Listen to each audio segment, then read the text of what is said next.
देखिए, कभी कभी ना एक डिफेंस डील सिर्फ नट बोल्ट और पैसों का लेन देन नहीं होती। ये तो आप समझिए जियोपॉलिटिकल शतरंज की बिसात पर एक ऐसी चाल होती है जो पूरे खेल को ही बदल सकती है। तो चलिए आज एक ऐसे ही सौदे की तह तक चलते हैं। ऊपर से तो ये काफी सीधा साधा लगता है, पर इसके अंदर दक्षिण एशिया का एक पूरा पावर गेम छिपा हुआ है। तो फिर असली सवाल क्या है? सवाल ये है कि पाकिस्तान के F-16 फाइटर जेट्स के लिए जो अमेरिका ये अपग्रेड पैकेज दे रहा है, क्या ये बस एक रूटीन सर्विसिंग है या फिर इसके पीछे कुछ और है? क्या अमेरिका इस इलाके में पावर बैलेंस को चुपके से अपनी तरफ झुकाने की कोशिश कर रहा है? आइए इसी को समझने की कोशिश करते हैं। तो सबसे पहले कहानी के किरदारों को समझ लेते हैं। एक तरफ है अमेरिका, दूसरी तरफ पाकिस्तान और बीच में है भारत। और इन तीनों के बीच हो रहा है एक ऐसा सौदा जिसने नई दिल्ली में समझिए खतरे की घंटियां बजा दी हैं। हुआ ये है कि अमेरिका ने पाकिस्तान के F-16 विमानों के पूरे बेड़े को एक जबरदस्त टेक्नोलॉजी अपग्रेड देने का प्रस्ताव रखा है। अब इसको ऐसे समझिए कि सिर्फ गाड़ी का ऑयल चेंज करवाने जैसा नहीं है। नहीं, ये तो ऐसा है जैसे आप अपनी पुरानी कार को एक हाई-टेक सुपर कार में बदल रहे हों। और बात छोटे मोटे नंबर की नहीं हो रही है। पाकिस्तान के पास करीब 70 से 80 F-16 जेट्स हैं। ये उनकी एयरफोर्स की, आप कह सकते हैं, रीढ़ की हड्डी हैं। तो जाहिर है जब इतने बड़े बेड़े को एक साथ मॉडर्नाइज किया जाता है तो उसका असर भी बहुत बड़ा होता है। और यहीं पर भारत की चिंता शुरू होती है और काफी गहरी है। देखिए, इन F-16 विमानों का एक इतिहास रहा है। इन्हें पहले भी भारत के खिलाफ मिलिट्री कॉन्फ्लिक्ट्स में इस्तेमाल किया जा चुका है, जैसे कि ऑपरेशन सिंधु के दौरान। तो जाहिर सी बात है, इसी फ्लीट में किया गया कोई भी सुधार एक बेहद संवेदनशील मुद्दा बन जाता है। तो चलिए अब जरा इस पैकेज के अंदर झांक कर देखते हैं, पता लगाते हैं कि आखिर इसमें ऐसा है क्या जो इसे इतना कंट्रोवर्शियल बना रहा है। देखिए, ये कोई स्पेयर पार्ट्स की शॉपिंग लिस्ट नहीं है। नहीं, इसमें है लिंक 16, एक बेहद मॉडर्न कम्युनिकेशन सिस्टम। फिर है एडवांस्ड IFS सिस्टम, जो पलक झपकते ही दोस्त और दुश्मन में फर्क बता देता है। साथ में है नए एवियोनिक्स और नेविगेशन सिस्टम, और इन सबके ऊपर इन विमानों की उम्र बढ़ाने की तकनीक भी शामिल है। अब ये लिंक 16 क्या चीज है? इसको ऐसे समझिए कि ये फाइटर जेट्स के लिए एक सुपर सिक्योर एन्क्रिप्टेड इंटरनेट है। सोच कर देखिए, जंग के मैदान में सारे एयरक्राफ्ट और ग्राउंड फोर्स एक ही सिक्योर नेटवर्क पर हैं। दुश्मन की हर हरकत की जानकारी रियल टाइम में सबको मिल रही है। ये है लिंक 16 की ताकत। ये किसी भी जंग का पासा पलट सकता है। फिर आता है एडवांस्ड IFF सिस्टम। IFF यानी आइडेंटिफिकेशन फ्रेंड और फो। ये टेक्नोलॉजी पायलट को 1 सेकेंड में बता देती है कि सामने उड़ रहा विमान दोस्त का है या दुश्मन का।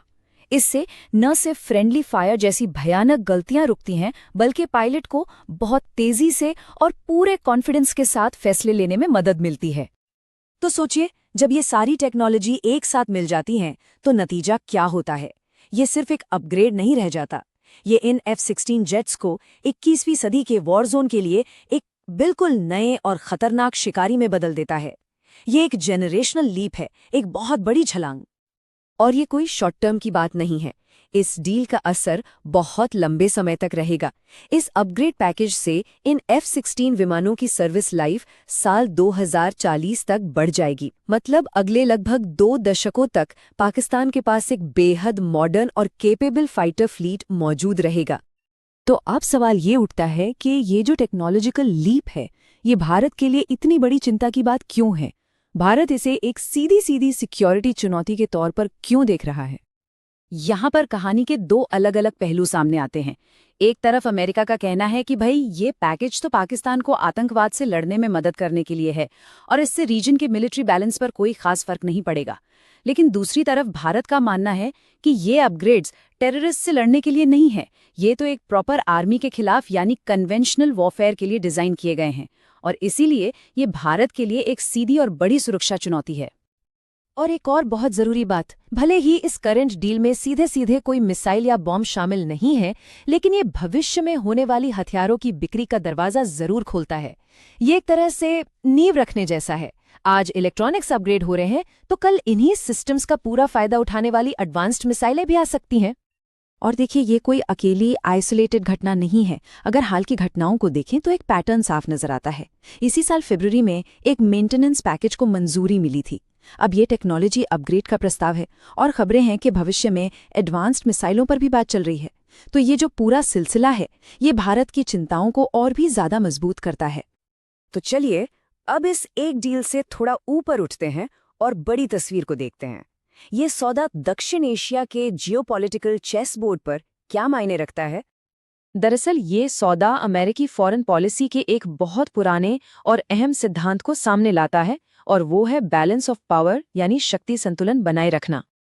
और ये एक बहुत ही दिलचस्प बैलेंसिंग एक्ट है। एक तरफ अमेरिका पाकिस्तान की मिलिट्री को मजबूत कर रहा है, और वहीं दूसरी तरफ वो क्वाड जैसे स्ट्रेटेजिक ग्रुप्स और टेक्नोलॉजी पार्टनरशिप के जरिए भारत के साथ भी अपने रिश्ते लगातार गहरे कर रहा है। ये अमेरिकी पॉलिसी का एक विरोधाभास भी है और हकीकत भी। और इसीलिए जो एक्सपर्ट्स हैं वो इस F-16 अपग्रेड डील को सिर्फ एक डिफेंस खरीद की तरह नहीं देख रहे। वो इसे दक्षिण एशिया की पावर पॉलिटिक्स में एक नया चैप्टर मान रहे हैं। ये एक ऐसा कदम है जिसका असर आने वाले कई सालों तक इस पूरे रीजन के समीकरणों पर पड़ता रहेगा। और आखिर में ये सब हमें एक बहुत बड़े सवाल के साथ छोड़ जाता है।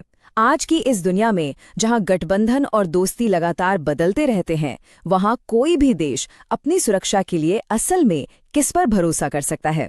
ये एक ऐसा सवाल है जिसका कोई आसान जवाब शायद है